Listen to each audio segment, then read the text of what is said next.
It's time for the Savour Food Podcast with Southwest Florida's favorite chef, Matt Geiger. Hey there, Charlie McDermott, back in the Savour Food Podcast studio with none other than Matt Geiger himself. Matt, how you doing? I'm doing good today, Charlie. Good. That's good to hear, because we were going to talk about venues and special events that you guys specialize in with catering.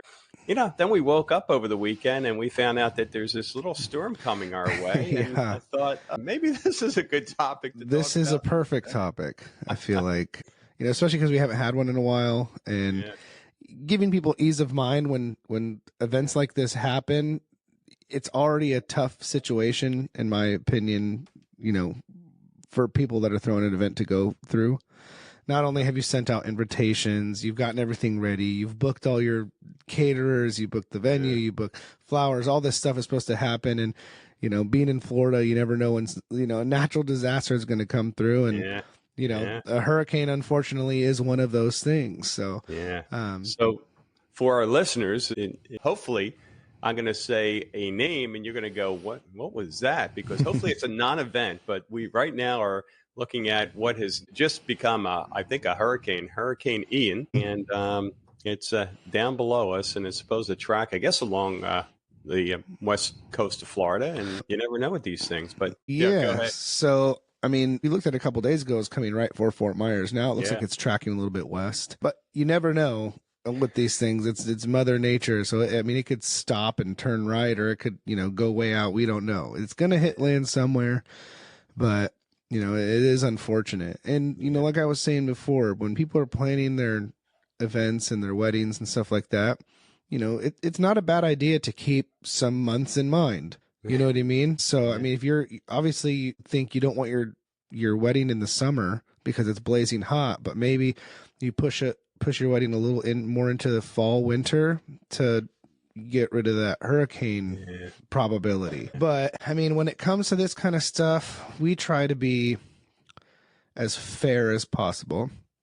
We never turn anybody away or just say, no, we're not doing it or anything. We generally would leave it up to the client. And obviously, depending on when it would hit, if it hits on the day, sorry, there's nothing I can do about it at that point. But, and you wouldn't want to put your team at risk, or for that matter. It just doesn't. Obviously, everybody's going to go, and there's going to be a stay-at-home order. There's going to be all this stuff. So it's pretty apparent at that point that it's not happening, that your event or wedding is not happening. That's an easy one, right? And the after. And that's another thing too, is that you don't know how long after we're going to be fixing back up, or we don't know how bad it's going to be. Maybe it's just a lot of rain and we're back to normal in a couple of days, or like Irma a few years ago. My house didn't have power for 11 days. Yeah, and weeks. God, it was something that I'd never experienced in my whole life. That was my first hurricane experience, was Irma. So I just wanted to let everybody know, even before we get to like stories and stuff, that should something like this come by, we have deposits, we have stuff. We're never going to turn you away. We'll absolutely reschedule your event or wedding. We are so understanding about this kind of stuff, and we don't ever want people to think that we're going to try to take advantage during a time like a natural disaster. But we have to be fair about it, because the business would lose out on it, and the business still costs. So I don't want to say that I'm just going to give everybody back everything at the blink of an eye, but let's have a discussion about it. In your case, and just to, I guess, educate everyone, and it makes sense. I know from what little experience I have with having my own restaurant, is you're buying food ahead of time. It's not you're like buying you wake food up the morning of the event. It's not going to last forever. Right. And again, it all has to do with timing and all of that stuff. And a good example, it wasn't a hurricane, but a good example was when COVID happened. So when COVID happened, nobody thought that would ever happen, right? Nobody just thought one day the government would just shut us down and not give us a choice of whether to go to work or not, or school or whatever. Nobody ever thought that was going to happen. So that was a really eye-opening experience, and it made me adjust my contract a little bit, because I don't want to be in a position where I can cripple the company and have to refuse service to future clients and stuff. But I also don't want to be apathetic in the way where I don't care about what's going on with my current clients. During COVID, we gave 90% of our deposits back. And then a good amount of them, they just rescheduled, And for that, we had one gal, she's seasonal. So she comes down here every year, and she had a couple small events booked. And it took her till this season to finally have a party from COVID. And we still honored her deposit, of course, even though it was 3 years ago, it was in the books. We totally get it. And she was really nice about it. She wasn't difficult at all and understanding. And, the more understanding people are, the more understanding we can be, because we can have a normal conversation about it. So, we want to make sure everybody's comfortable with their investment, because weddings and big events are investments. It's a lot of money to put out on one day that should go perfect. And when a hurricane comes through, it really, really hurts you. So we want to be very, understanding of that kind of thing. And, I heard horror stories of, photographers and DJs and stuff that wouldn't give deposits back and didn't reschedule. And just, I don't want it to be like that, So I'm trying to run my business in a way to where we can be able to help people out that need the help, because we would want it. Right. Yep. So, but COVID was a big eye opener for that thing. So now in my contract, just, again, to educate people, we still stick to our, 3-month tier down of how much deposit you get back. Should a natural disaster happen, obviously it's something we have to talk about, one-on-one, and every case is different. Yeah. Depending on how much we both have in on the event is going to majorly rely on it. And I would never take anything for nothing. There would always 100% be an option of rescheduling your event. That's 100% always the option. There's never, it's never going to be like we take it and you get nothing for it. I'll never do that to one of my clients. It's wild that people would even consider something like that. But I think that's like a fear mentality, for business owners. If they resort to that, they're just fearful that there's no other business is going to be out there, and oh my goodness, I better grab the dollars. And but in my opinion, you're that bad news travels fast. Yeah, and there are vendors out there that did have a philosophy like that, and we heard about them instantly.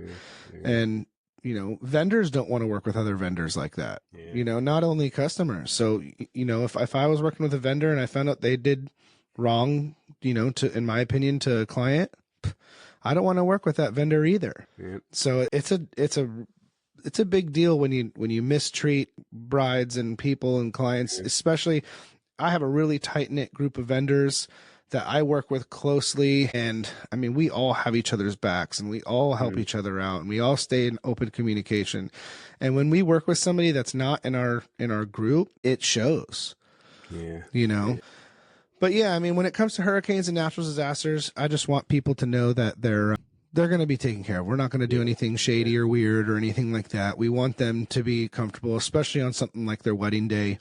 We want that to be special, and a hurricane is a big way to remove that feeling. But when it finally does come back around, we want it to be like it never happened. So, and as we've discussed in the past, Matt, you have a following outside of Southwest Florida, and this is a good thing, whether you're other side of Florida or along the East Coast during hurricane season. Might be a good idea just to bring this up.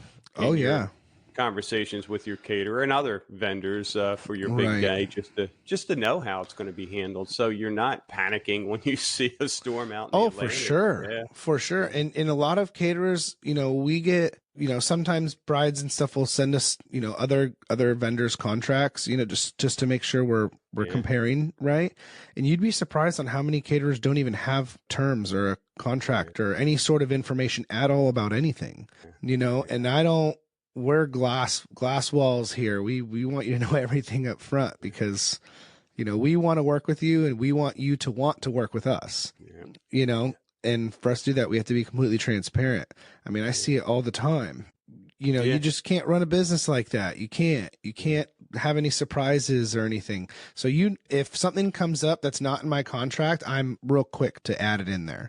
Yeah. Well, that comes from experience and continuing to raise the bar. And like you've been saying, do what is right for your clients. So let's talk about peace of mind, because if I have a wedding and, hey, if a hurricane hits, I get it, all bets are off. But, hey, day or two or three or a week after, you're probably concerned as well, maybe losing a little sleep. What if the venue damage, electricity and all that? What do you guys do to just provide your clients that peace of mind that, hey, in the worst case, the show will go on, as they say? When it comes to just the catering, because again, we do just mainly the catering, even though I have other vendor friends and I know how everything else works, I can only speak on my behalf because I don't want to have anybody, mad at me that their wedding planner or someone didn't do what I said. But, for us, it's a simple call or a meeting at the office or something to figure out a plan. A plan is going to make everybody feel a little bit better than just, again, staying up all night thinking the worst. So should something like this happen, we could get proactive and discuss a plan ahead of time before the bad thing happens. Or after the fact, we schedule a time, we come in, we say, okay, it was this date. Obviously, I can't push other events out of their way because they've already booked. But generally, we can get people in on Fridays or Sundays if they haven't been booked. And if you're lucky, you might get another Saturday back. I would, if I was my client and you invited a lot of people, I probably wouldn't make it as soon as a week later. I'd probably push it back like a month just to give everybody time to request their time off, book their flights, a week would be a little too quick. Or you can go the opposite route and just do a small elopement style wedding and not have the 100 people and do you might like that better. Yeah. I mean, there's a lot of plans. So sitting down with us and coming up with a legitimate plan that we can at least say, okay, well, we're going to try to do it around this date. We can get all of our vendors in order. Hopefully they can get it too, because again, you have to push it out like a month because I'm not the only vendor, right? So, what I love about you, and I learned this from other episodes, is because you're doing events outside and without power and things like that, again, making the assumption the other vendors can do the same, that you're able to still hold the date because it doesn't matter. You don't need electricity, right? Right. Yeah. And, there's a lot of other vendors in line. So, that would have to be discussed too. Oh, I'm so sorry about that. Let me turn that phone off real quick. It's probably one of your clients. Oh, Matt, there's a hurricane coming. So Matt is back. And for our listeners, just so you know, we record these typically early on Monday mornings. And Matt just had, what'd you do? Like 8 events over the weekend? We did 8 events over the weekend. More than I like to, but, sometimes you just got to power through. Credit to Matt and his team. Obviously, Matt's in early. His team isn't. And he could have easily let that call go to voicemail, but that's not the way you operate. Right, correct. Yeah, so I'm sorry about that interruption. We're gonna have to get going on what we were talking about. Yeah, well, I was just making the point that I know from other episodes, you come prepared because stuff happens, whether it's a hurricane or just power goes down, right? You've got refrigerators and the ability ovens because you have generators to just kind of keep the event going. Yeah, rain or shine. Yeah. Yep, and God willing, we'll do it. And that's the biggest thing. Is I tell people this all the time, that as important as the food is, because obviously I'm a chef of 16 years. The food's very important, but service is why I cater. We should be working together with everybody. So yeah, Well, just to summarize this, I think the biggest point is whether you're in Southwest Florida, Naples, Fort Myers, Estero, or any place else in the country, because, up north, it's blizzards, right? I've been there in Pennsylvania, and just for 3 days, I mean, you're locked down. And if you had a wedding or an event, oh, well, just make sure you cover that with your caterers, Matt mentioned, and so that there aren't any surprises, and that you can, hey, if you wake up and you see a weather report that doesn't bode well for your event, at least you know there's a game plan, as Matt suggested, right? Yeah, yeah, and it's not a bad thing to ask your caterers, what if blank, what if this happens, what if that happens, what if we get shut down, what if there's a hurricane. Inclement weather is something that we do on a regular basis. I can't say that we're going to be, just because it rained, we're going to move all the stuff around, because this is Florida. It rains every day. Yeah. Usually there's a backup plan at the venues or something like that. But big stuff, hurricanes, shutdowns, there's nothing you can do about it. If there's nothing I can do about it, I'm going to absolutely sympathize with my client. Yeah. Plain and simple. This is what it is. I want to build a strong company with morals, and I'd rather take longer to grow it in that fashion rather than try to grow it faster and have subpar service and subpar everything else. It just doesn't make sense to me. Well, that makes sense to me, that being that, take care of your clients first, and everything else takes care of itself. Of course. From a business growth standpoint. Yeah, we don't look at it as we're taking care of this one client because they might do something else. We do an event for 100 people. That's 100 potential clients. Yeah, it really is. It's not just the person that hires us. We think about that stuff. I say it in our meetings all the time. If we're going to a dinner party for 15 people, it's got to be the best, because the 15 people at that dinner party could be these people's neighbors, and they might want to do one of their own. And that's how we build our clientele. And in the 3 years that we've been open, I'd like to say that that's why we've been building such a great clientele. I want it to keep growing that way. Yeah. Yeah. Yeah. It's a great outlook. Yep. Well, Matt, appreciate you again coming in early. I'm sure when the alarm went off this morning, you were like, "Gee." Normal weeks I don't, but today it was a little rough getting in here. Usually I'm in here like 30 minutes to an hour before we get started. I got in here like 10 minutes before. Well, you have a secret weapon, and I've been to your place, and man, the coffee is awesome, which leads me to the next question. Mm-hmm. How's the new place coming along? Well, we finally found architects. We kind of got pushed back. The county here in Lee County, they I've never heard that. They're not very consistent. And I called about 4 months before we even started the project to make sure I did everything correctly. Now we're halfway through. The floor's open, the plumbing's ready to be inspected, the electrical's ready to be inspected, and they're kicking back our permit. So now they're wanting full drawings, full everything, which I understand why, but it pushed us back probably 5 weeks at least. So for our listeners, just so they know, and we're recording this, it's the end of September 2022. Maybe this is 2024 when you're listening to this, but where is it located, Matt? So the new catering kitchen and coffee shop is going to be on 41 in Island Park in Fort Myers. It's an old Publix Plaza. There's a couple of the restaurants in there, Vincenzo's, Clam Bake. The old Rusty's used to be in there before it got shut down. And we're taking a couple units over there to make a new, just a better fitting catering facility for us, try to get us all under one roof. Right now we're kind of split up. I have an office with my equipment here where I'm at now, and then I have a kitchen off site. And, I'm trying to put everybody under one roof so we can, be more efficient and take care of things a little bit better.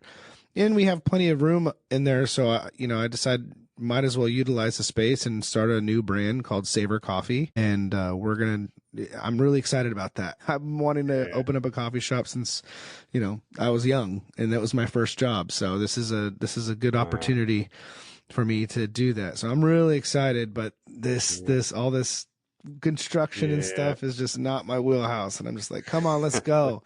Let's get this done. Season's right around the corner. I don't want to be moving in the middle of season. So I'm hoping that we'll be done in November. Coffee shop probably won't be open until December or January, just so we get our bearings. And I'm really excited. Yeah, Good for you. Well, keep us posted on future episodes here, and batten down the hatches there. We wish you guys the best and safety there. Absolutely. And hopefully when we get together again, we'll be chuckling about how Ian just kind of evaporated in the Gulf and didn't affect anyone. Right.